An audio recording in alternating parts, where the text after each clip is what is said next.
It is the most versatile aircraft in the Navy and Marine Corps arsenal. Combining the speed and agility of a fighter with the power of a light bomber, the A-18 is a lethal weapon, a marvel of modern aircraft design. It's every pilot's dream to fly one, but to reach these elite ranks, trainees must pass a series of rigorous tests. From the training field to the carrier deck, the F-A-18 has seized center stage as the world's elite strike fighter, the backbone of carrier-based aviation.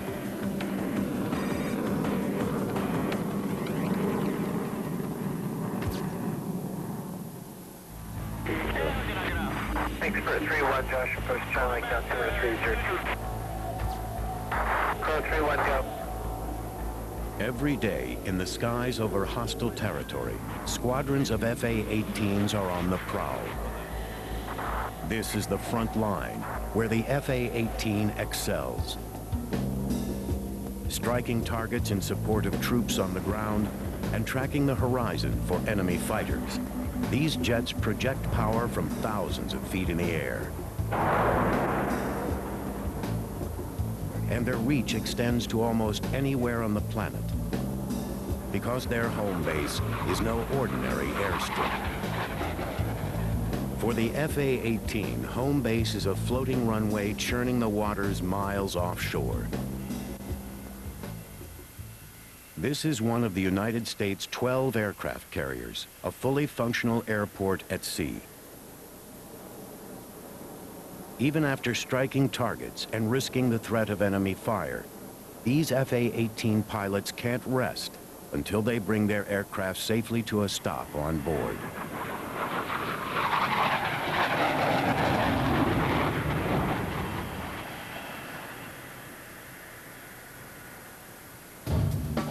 A carrier air wing is made up of more than just fighter jets. Each of the 80-plus planes on board carries out a specific task. S-3 Vikings for refueling and sub-hunting. E-2C Hawkeyes for reconnaissance. EA-6B Prowlers for jamming enemy electronics. And HH-60 Seahawk helicopters for shuttling people and materials. All these aircraft and the carrier itself are focused on one objective: forward force projection. And the one plane best suited for that role is the F-A-18. The F-A-18 Hornet is a $38 million high-tech machine. It's the smallest plane on the carrier, just 56 feet long and 15 feet tall with a 40-foot wingspan. Its streamlined design is characterized by a long, narrow fuselage and side-by-side powerful twin engines. At 21,000 pounds, it weighs half as much as many other fighter jets, with an advanced composite airframe of aluminum, titanium, and steel. To fly one of these jets is to join the ranks of just over 1,000 active Navy and Marine Corps Hornet aviators.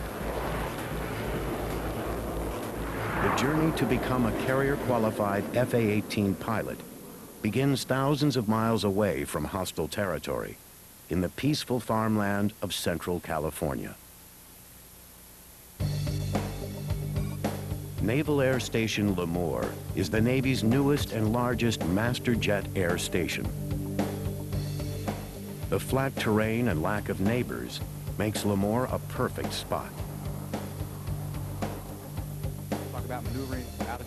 Here, aviators who have passed their basic flight training learn how to fly the F-A-18.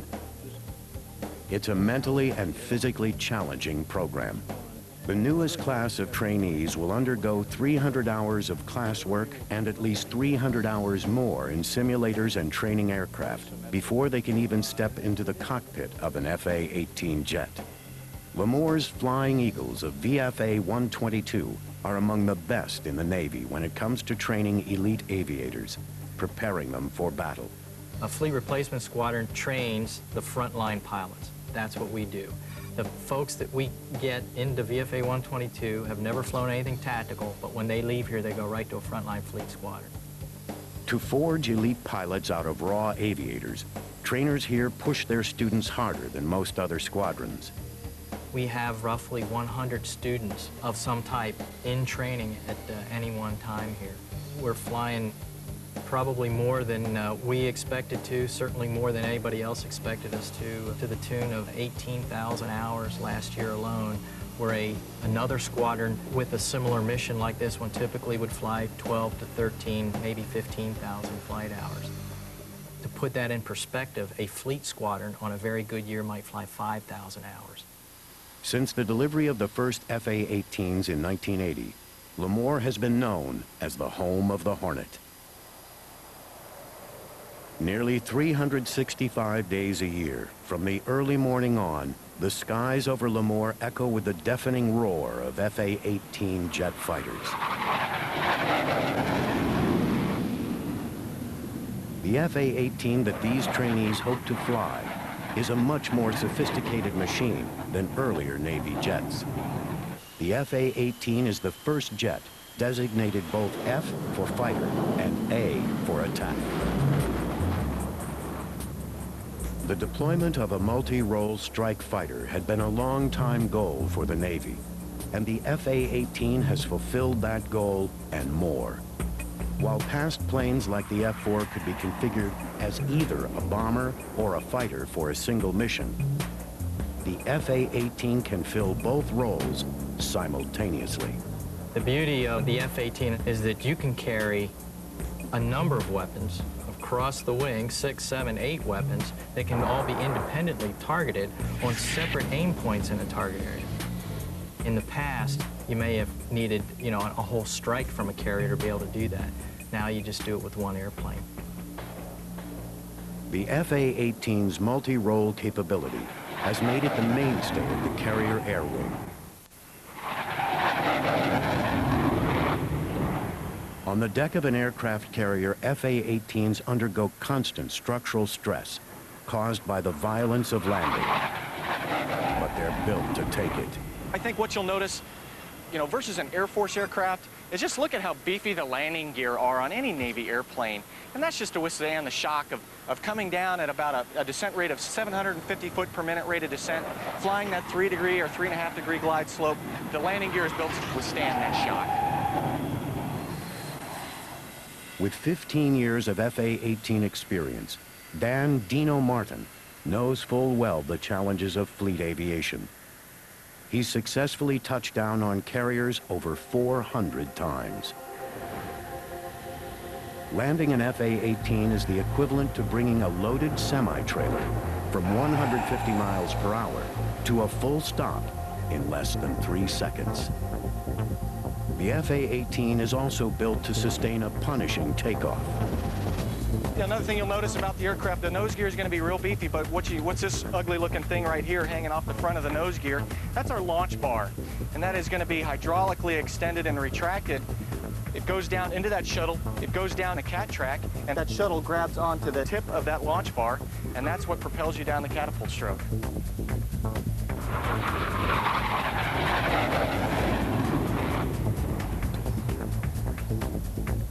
Powerful engines, General Electric's F-404s, are each capable of generating 18,000 pounds of thrust, an astounding 1/4 of the thrust of the rocket that sent the Mercury spacecraft into orbit. The F-A-18's twin engines have built-in redundancy, so that if one engine goes down, the other can power the plane. Despite all the extra weight needed to land, launch, and keep the F-A-18 aloft, its power and small size make it the most maneuverable aircraft in the Navy's airborne arsenal. Racing at top speeds of Mach 1.8, the Hornet can also climb at a rate of over 45,000 feet per minute. Leading-edge wing extensions and outward canted tail fins stabilize airflow, while the wide range of motion in the ailerons, flaps, and tail planes give the Hornet unparalleled pitch and roll control. The F-A-18 is so maneuverable, it's the jet of choice for the Navy's Blue Angels demonstration squadron. These daring pilots have been flying the A-18 Hornet since 1986. The jet's speed and handling characteristics have allowed the team to add new maneuvers to their program.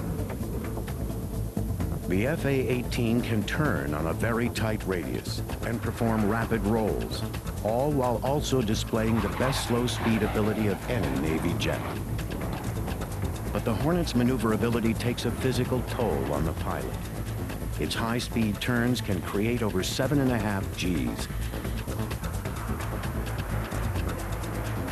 Under this stress, the average pilot feels almost 1,500 pounds of downward pressure on his body. To prepare for the rigors of flying an F-A-18, pilots at Lemoore Naval Air Station undergo intense training. One of the most grueling stages takes place in the centrifuge. So what we have today is a very typical class for centrifuge-based flight environment training, or CFET. We have 10 students. They are new F-A-18 pilots. They are winged. They are already pilots, but they are just beginning to learn how to fly the F-A-18. The goal is to teach the trainee how to handle the high Gs while pursuing an enemy or bandit. The centrifuge contains an exact replica of the pilot's controls. During this training, the pilot is actually controlling the device from inside of it. It's a 90-second profile. It's extremely challenging as a pilot has to go ahead, track the bandit, and at the same time perfect this technique to enable him to go as high as 7.5 Gs. Failing to master the anti-G maneuvers can be disastrous.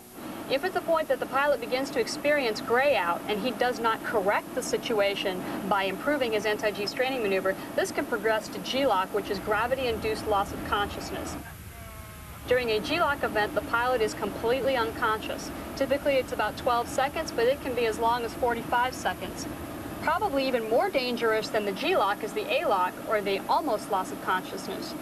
After an A-lock, the pilot, although having never lost consciousness, is completely confused, disoriented, and has no sense of spatial awareness. The lights are on, but nobody's home, and this is extraordinarily dangerous. The high Gs pulled by the F-A-18 make time spent in the gondola critical. A lot of the training, the survival training the pilots get, is only if something goes horribly, horribly wrong. But for an F-A-18 pilot, the skills and techniques that they're going to learn here today are things that they will use every single time they fly their aircraft. Go ahead, step up here, sir. To counter high Gs, pilots flex their core muscles and exhale sharply in what's called a hic maneuver for the sound the pilot makes. They also wear specially engineered G-suits. What the G-suit does is when you're pulling Gs, basically it's pushing all the blood to the lower parts of your bodies, the lower extremities such as your thighs, your calves, and your abdomen, and it brings the oxygenated blood away from your brain. So what this does is create pressure around the biggest muscles, and also incorporated with the hic maneuver, the squeezing of your lower extremities, your biggest muscles being the thighs and abdomen. It pushes all that blood back up and keeps you from passing out. I'm just going to have you sit here, sir. I'm going to take a look at your AGSM. Okay. So I know what's going to happen inside the gondola. This F-A-18 pilot in training is about to undergo the centrifuge's ACM profile. It's by far the most grueling. He practices his anti-G straining maneuver one last time. Any questions? No. Looks good. Okay, and I'll get somebody to put you in. Great. Go ahead and follow me, please.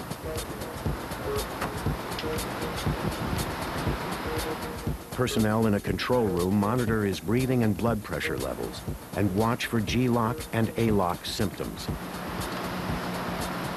Comm check, please. Loud and clear, help me. Read you the same, loud and clear. Restraint system? All 4 locked. But even with all the safety checks, once the door closes, he's on his own.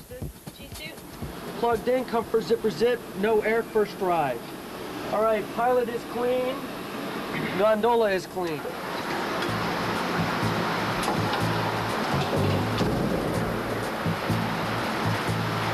Okay, sir, you ready to go to idle?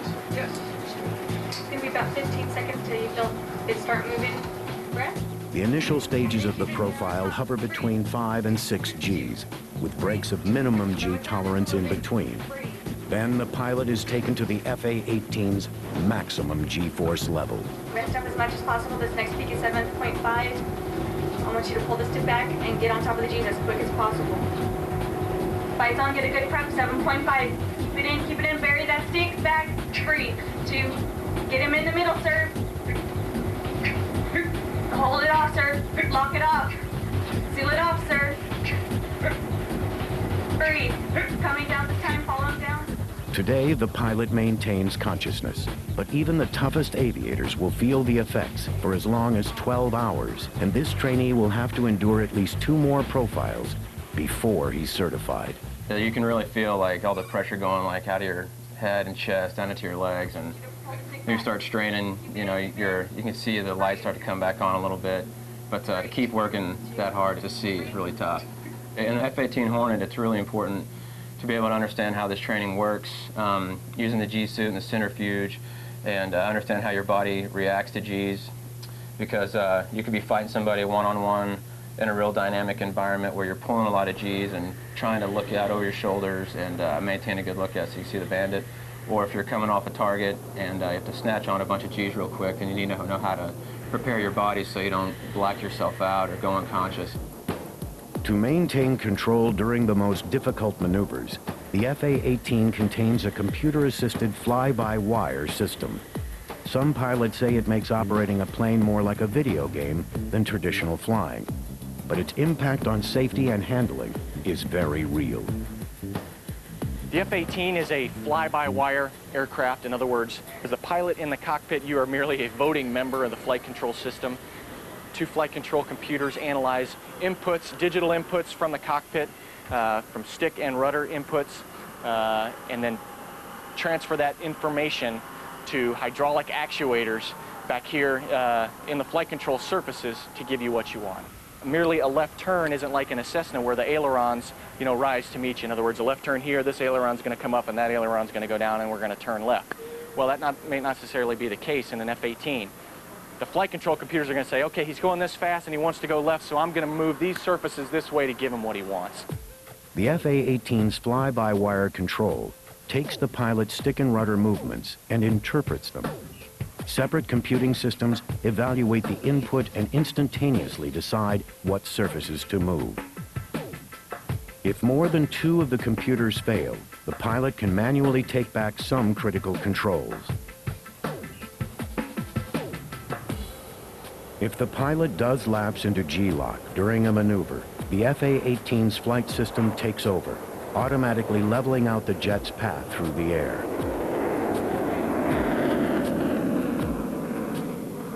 This highly advanced flight system is just one of the striking contrasts between the FA-18 and other carrier-based fighters past and present. Perhaps the most legendary is the F-14 Tomcat. Compared to the Tomcat, the smaller, leaner Hornet almost looks fragile. But the F-A-18 is anything but dainty. Since its first deployment, this powerful jet has flown thousands of successful combat missions. One of the F-A-18's greatest strengths is its reliability. The F-A-18 contains 50% fewer parts than the F-14. And fewer parts means the plane is easier to maintain. One floor down from the flight deck is the hangar deck. This is where planes go when they are in need of work. Off the hangar deck, crews specialize in getting grounded planes back into action. Right now we're back here in the jet shop where I've got about 40 people that do work on the various engines that we have the capability to repair. This engine behind me here is an F404. It's the engine that's out of the F-A-18 Hornet. We've done some maintenance to this. It's in a modular format where we can remove any of the modules on the engine, replace them, run the engine across the test cell, and then it's ready to be issued back out to the squadrons again. So these gents are making that ready to go. The F-A-18 has proven even more dependable than the Navy hoped, especially when compared to the F-14 Tomcat. The Tomcats, as you well know, are aging, and they're aging rather fastly, so they require more maintenance man-hours per flight hour than, say, the Hornet. The Hornet, on the other hand, is still relatively young, comparatively speaking, and there aren't as many maintenance man-hours required. Tomcat maintenance squads must work almost 4 times as many hours to maintain their aging aircraft. When not undergoing repairs or routine maintenance checks, carrier-based FA-18s are either in the air or parked, wing to wing, on the flight deck. With as many as 80 planes aboard, and several at a time taking off or landing, the flight deck can become dangerously busy. FA-18 pilots rely on experienced flight deck operators to move their planes from one spot to the next. With the amount of activity on the flight deck, pilots and personnel have to be under constant alert. Some people like to say that it's one of the most dangerous streets in the world because of everything that's going on. You really have to have your head on your shoulders and be thinking about everything that's going on around you. With all the heavy moving parts, one wrong turn can spell disaster. FA-18 pilots have to make sure they're constantly on the same page with their operators, communicating with them using a strict system of signals. To make room on the crowded deck, all naval planes, including the FA-18, are designed to take up as little space as possible. All aircraft that come to the Navy, there is a requirement when they are designed to have some type of function where they can minimize their surface area on the deck. And that means, you know, even down to a helicopter that is going to fold its rotor blades all the way back. The Tomcat's wings will sweep all the way back rather than coming out for the takeoff position that they need. On the S3 wings that fold over the top and now crisscross over the top of the aircraft because that is a very large wing aircraft. But on the F-18, we're going to fold these wings upright, and now there's an extra 4 to 5 feet of space, you know, 10 feet total now with the other wing, where that is space not utilized on the flight deck anymore. In other words, able to be used for the guys moving taxiing aircraft around.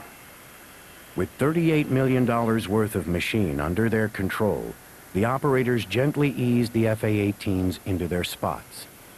Once in place, another crew chocks the wheels and chains down the plane.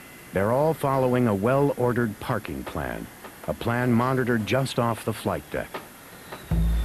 Once an FA-18 touches down, it becomes the responsibility of the handler. Heads up around Allen, pulling out a prop. Heads up around 643. The handler keeps track of the plane's position and uses a complicated set of push pins and buttons to update each plane's status. The aircraft templates are exactly to scale, even down to the area a helicopter's props take up when spinning. Precision like this is essential, as the slightest miscalculation in timing or aircraft size could cause a deadly mishap. One of the most important jobs is to monitor when a jet is low on fuel. Before an FA-18 can be cleared for launch by the handler, its tanks have to be filled. Fueling and defueling the jets is a specialized task handled by a meticulously trained crew. And they're kept busy with the FA-18s, which consume massive amounts of fuel, also known as JP5. One criticism of the FA-18 is that it has a relatively small onboard fuel capacity of 1,600 gallons. To increase its range, it can carry 3 external tanks. You've got 3 drop tanks, which holds about 330 gallons worth of fuel, or 2,200 pounds. So just by adding those 3 tanks, we increase our fuel load by 6,600 pounds. We add the drag, but the amount of gas that we get outweighs the drag of pushing those through the air. Including its internal tanks, the FA-18 carries roughly 2,500 gallons of JP5. On a regular patrol, it can use almost all its fuel in just an hour and 45 minutes. And FA-18s really burn through their fuel on takeoff, and when they need sudden acceleration from their afterburners. The blast from an FA-18's afterburners is so hot, the protective jet blast diffractors on the flight deck are made of reinforced concrete, as metal would simply melt. With the afterburner, the hot gases that leave the turbine section are incredibly hot, so by throwing just fuel onto those hot gases, right, you get an instantaneous ignition. By opening these turkey feather nozzles, you allow those gases to leave at a very rapid rate, which results in a tremendous burst of acceleration. If I plugged in the afterburners, I'd probably be out of fuel in about 15 to 20 minutes. Fully fueled and operational, a carrier's FA-18 squadrons can fly over 100 sorties per day.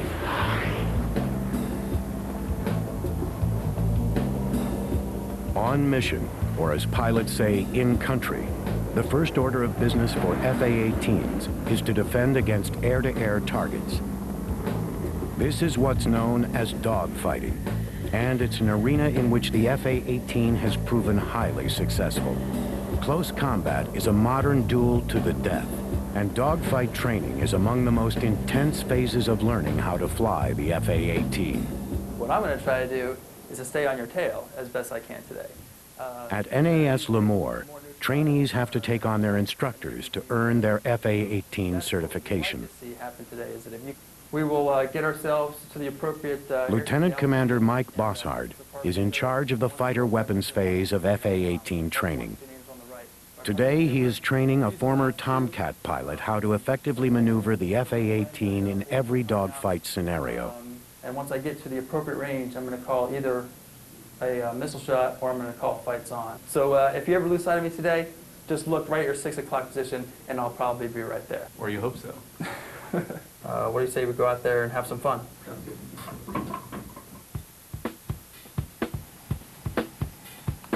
The dogfighting stage marks roughly the halfway point in FA-18 training, combining what trainees learned in class with high-G maneuvering. This is also the time when new pilots first challenge their instructors. Their game faces on, teacher and student prepare to square off. Before takeoff, the pilots personally ensure their jets are in working order. For the high-speed maneuvers of dogfighting, pilots need to be certain their jet will perform flawlessly under even the heaviest G-forces. All flaps, ailerons, and stabilizers are tested. The dogfighters taxi out, and the duel begins.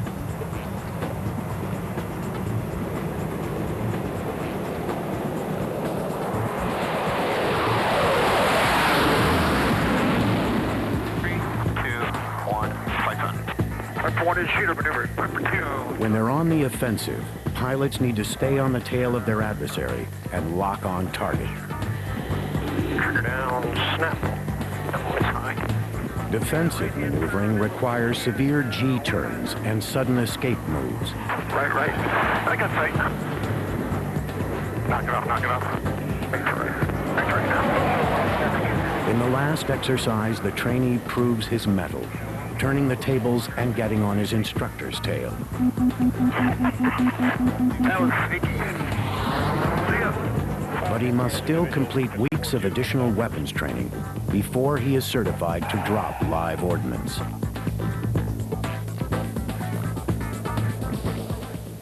Among the FA-18's most lethal air-to-air weapons is the Raytheon AMRAAM, or Advanced Medium-Range Air-to-Air Missile. The AMRAAM is capable of being launched at well beyond visual ranges, in any weather, day or night. Its low-smoke, high-impulse rocket motor reduces the chance of enemy sighting and evasion, while its 45-pound warhead can take out any plane in existence. The AMRAAM's self-contained active radar seeker allows the FA-18 pilot to maneuver immediately after launch without disrupting the missile's path to its target. Just as deadly as the AMRAAM is the AIM-9X Sidewinder. The Sidewinder's strength is for shorter ranges than the AMRAAM. Its tracking device features a 180-degree periscope-like infrared seeker that can spot and chase targets. The AIM-9X earned the name Sidewinder with its vectoring rocket motors, which allow right-angle turns. Pilots fire and sometimes even steer these weapons from the FA-18's cockpit. What makes these weapon systems all the more lethal is a cockpit design with a heads-up display that allows the pilot to perform many functions without looking down. Code 3-1, go. Code 3-1, I have a tanker down south. And almost every task a pilot needs to perform can be done without having to take his hands off the controls. Work area they use down there. Well, the biggest thing to note is hands-on throttle and stick, or HOTAS. I mean, everything you can do everything with just with your fingers while they're on the stick and throttle.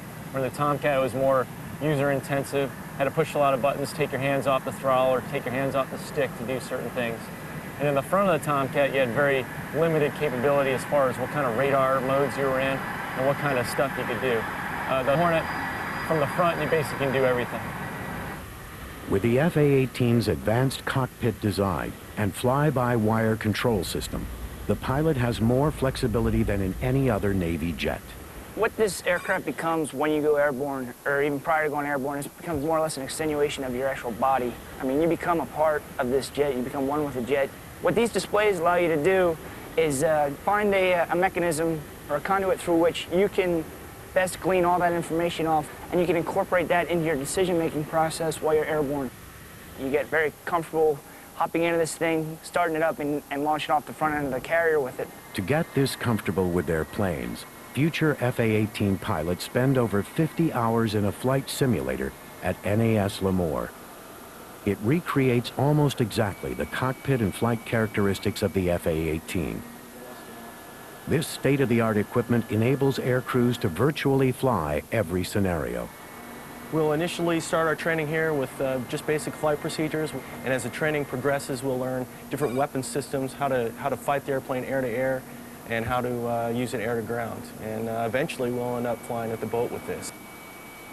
The final test that future Hornet pilots face in the simulator prepares them for one of the most difficult tasks in naval aviation: landing on the deck of an aircraft carrier.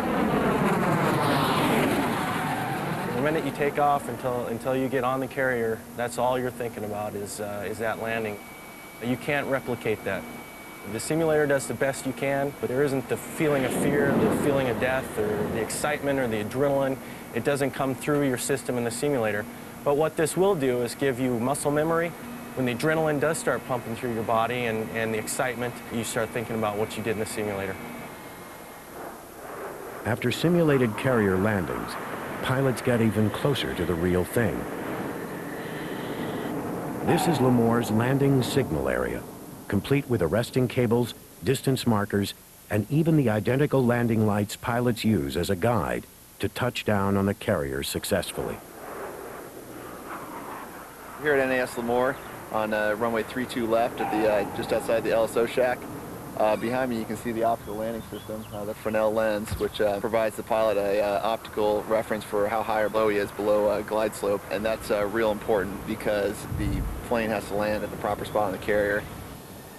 The LSO, landing signal officer, he stands at the back of the boat, and he's in verbal communication with the pilots via the radio.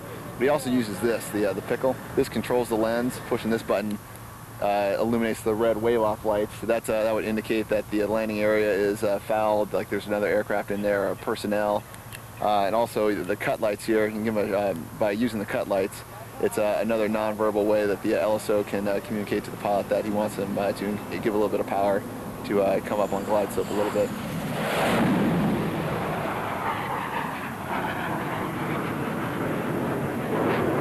The runway at Lemoore's Reeves Field stretches for 13,500 feet, giving pilots plenty of landing room. On a Nimitz-class carrier, the landing strip is just 500 feet long. To bring an F-A-18 to a complete stop, the pilot has to grab or trap one of 4 arresting cables. That means dropping the plane into a 40-foot box, ideally just 2 feet in front of the wire. Without some sort of arresting device, the jet would skid right off. Flying in at a minimum of 150 knots to avoid engine stall, F-A-18 pilots aren't so much landing the plane as aiming it at the wire. As soon as he touches down, the pilot revs his engine in case he slips the wire. If he misses, he takes off, circling around to try again. During the day, the pilot can at least see the deck.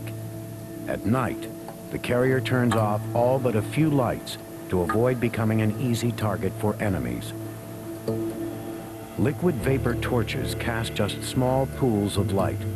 The rest of the flight deck remains as dark as possible. From 3 miles away, the carrier looks like a pinprick of light. There's no way to tell which direction it's moving, and a fatigued pilot's eyes can easily play tricks on him. Pilots returning at night have often been aloft on missions as long as 6 hours. The extra fatigue leads to a greater chance of missing the wire.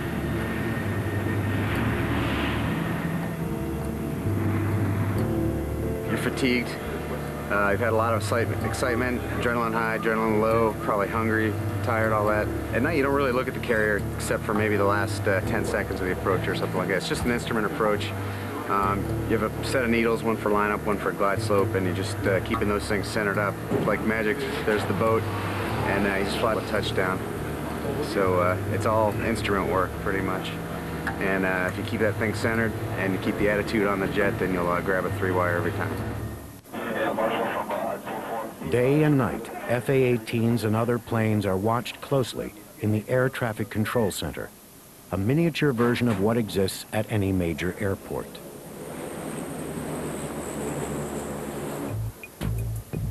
The FA-18's central role on the carrier is clear from the top of the tower to deep into its belly. This is one of the ship's 40-plus weapons magazines, where crews prepare the FA-18's various weapons loads.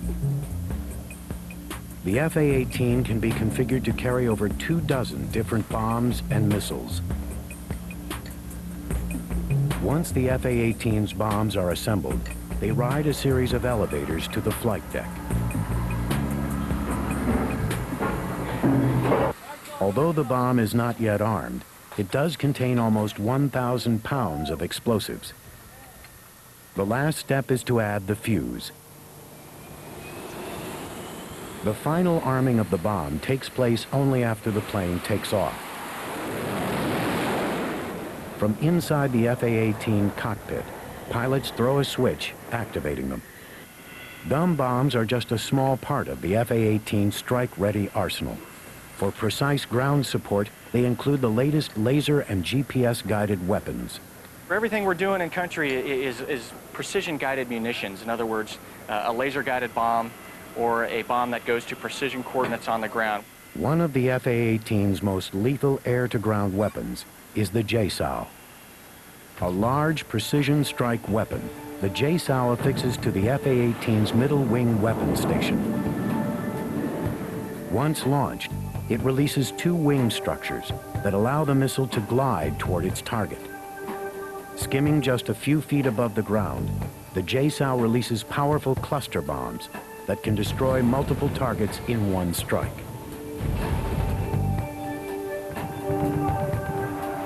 Equally lethal, but with different capabilities, is the HARM, or High-Speed Anti-Radiation Missile. Accurately hitting targets from well beyond visual ranges, HARM destroys enemy radar before the FA-18 can even be detected. The FA-18 can also be equipped with Maverick, SLAM, and Shrike missiles, as well as a host of guided and unguided bombs.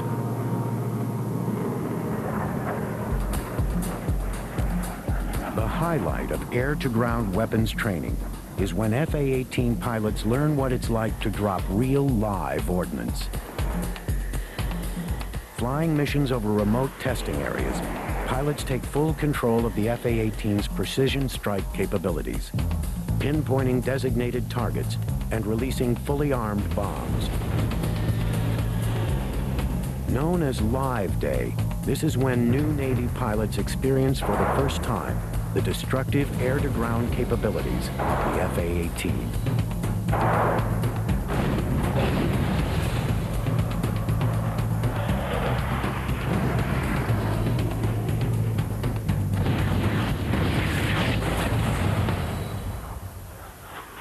What makes the FA-18's weapons so lethal is the latest in targeting technology. carrier-based Hornet squadrons increasingly employ deadly accurate infrared systems. This is a forward-looking infrared pod that the Navy F-18 carries, and what we do with that thing is now we are able to look via that sensor onto the ground to a specific target point, find a building, maybe even an urban environment. Now I can turn on some laser energy withheld in that pod, laser designate that target, and now my laser-guided bomb goes to that laser energy, and now I get a probability of impact within about 13 feet. FA-18s also track targets using highly advanced radar technology, housed in the nose of the plane.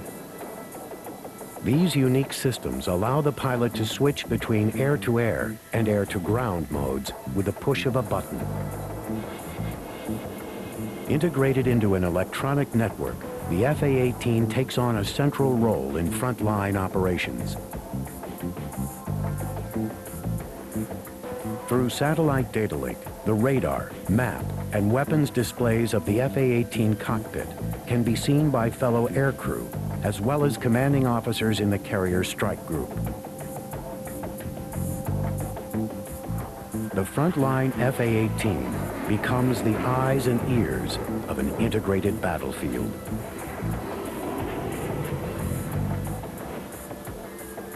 And with each updated model, the FA-18 grows more sophisticated. At Lemoore, the latest class has spent 9 months preparing for battle.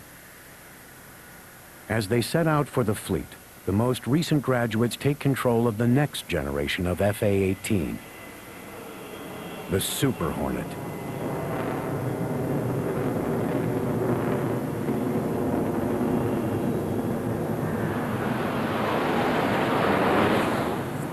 The Super Hornet design is based on the original FA-18, but it is an even more lethal machine. The Super Hornet is almost 3 feet longer and has a 25% larger wing surface than the A through D models. Its structural differences include diamond-shaped intakes and a dog-tooth wing design. The bigger, stronger Super Hornet holds 35% more internal fuel capacity and contains extra space for future technologies. On its longer wings, the Super Hornet can support 2 additional weapon stations or fuel tanks. Well, of course, the F-18 has smart technology built into almost all of the weapon systems. Almost all of the hardpoint pylons and launchers are smart technology, so they're capable of carrying the most sophisticated weapons. The airplane actually covers a lot of the functions, allowing the pilot to really concentrate on the mission at hand. It's a great aircraft. The lethality is awesome. Bigger, more capable, and with room to grow, the Super Hornet promises to take on an even greater role than the earlier model FA-18s. Really what we get out of the Super Hornet is the capability to draw from more advanced technology, and then also the stuff that was designed for the Super Hornet backfitted. And again, it's that complementary thing where the A through C and the E and F Super Hornet just complement each other and make our carrier decks a lot more lethal than they had been in the past. The Super Hornet is being modified to fill almost every role on the carrier, from electronic jamming to refueling. The carrier air wing of the future will be made up of a lethal and effective team of FA-18s. The majority of the missions on the aircraft carrier are going to be accomplished by a Hornet. How important is that to the military? It allows us a quickly deployable force to be able to handle virtually any scenario. But its heart will always be that of a fighter. And as one of the most lethal weapons aloft, the FA-18 will be defending the skies for decades into the future.